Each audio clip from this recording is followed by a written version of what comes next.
दोस्तों आज 99% लोग जो है ना वो दुखी घूम रहे हैं। तो आप सुख, दुख और आनंद 3 चीज़ की परिभाषा जो आपके शास्त्रों में दी है वो समझ लोगे तो बहुत हद तक ना आप लोगों के दुख जो है वो दूर हो जाएँगे।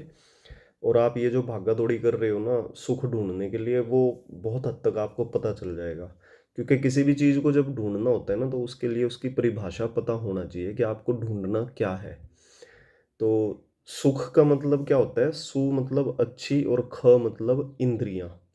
तो जिसकी इंद्रियाँ अच्छी होती हैं उसको सुख मिलता है।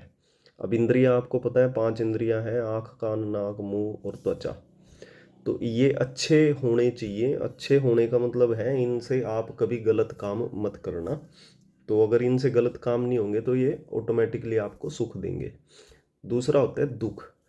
दुःख की जो परिभाषा है वो कहते हैं कि जी आपके अनुकूल व्यवहार ना होना।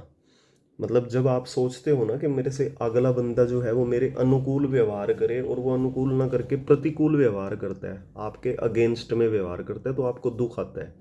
यहाँ आपको एक चीज़ सीखनी है कि भाई वो जो व्यवहार करेगा वो अपनी बुद्धि के हिसाब से करेगा। मैं आपसे एक प्रश्न करूं कि भाई क्या आप दूसरे के हिसाब से अपना व्यवहार कर सकते हो? अपना जीवन जो है क्या आप दूसरे के हिसाब से जी पाओगे?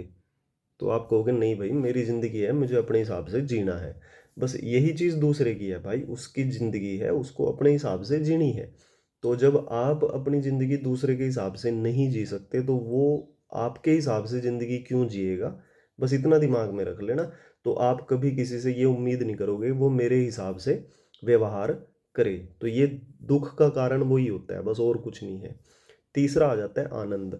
जब इन 2 चीज़ों को आप समझ जाओगे तो आनंद स्वतः अपने आप आना शुरू हो जाएगा। अब आनंद की परिभाषा होती है उसको कहते हैं अव्यक्त प्रकृति, जिसको बताया ना जा सके।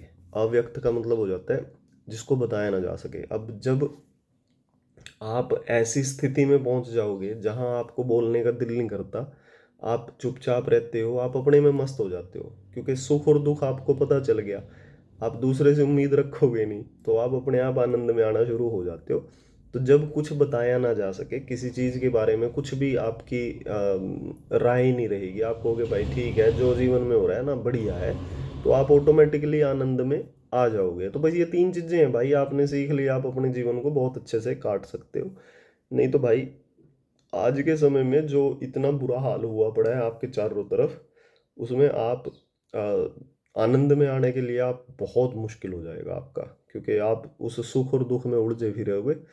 मोस्टली तो दुख में ही उलझ जाते हैं क्योंकि यही रहता है कि भाई दूसरा जो है मेरे हिसाब से ज़िंदगी जिए, दूसरा मेरे हिसाब से चीज़ों को करे। वो नहीं होगा भाई, कभी भी नहीं हो सकता। क्योंकि उसने अगर उसकी 30 साल की उम्र है बंदे की तो 25 साल जो उसने सीखा अपने आसपास से, जैसी उसने विद्या ग्रहण की, जैसा उसने व्यवहार लोगों से देखा, वो वैसा ही करेगा भाई। वो आपके हिसाब से चल ही नहीं सकता जैसे आप उसके हिसाब से नहीं चल सकते। तो भाई भेज दो उन दोस्तों के पास जो दुखी फिरते हैं सारा दिन कि भाई ये है वो है। मतलब आप भाई शिकायत मत करो लाइफ से। लाइफ शिकायत करने के लिए नहीं है, आप आनंद में रहो।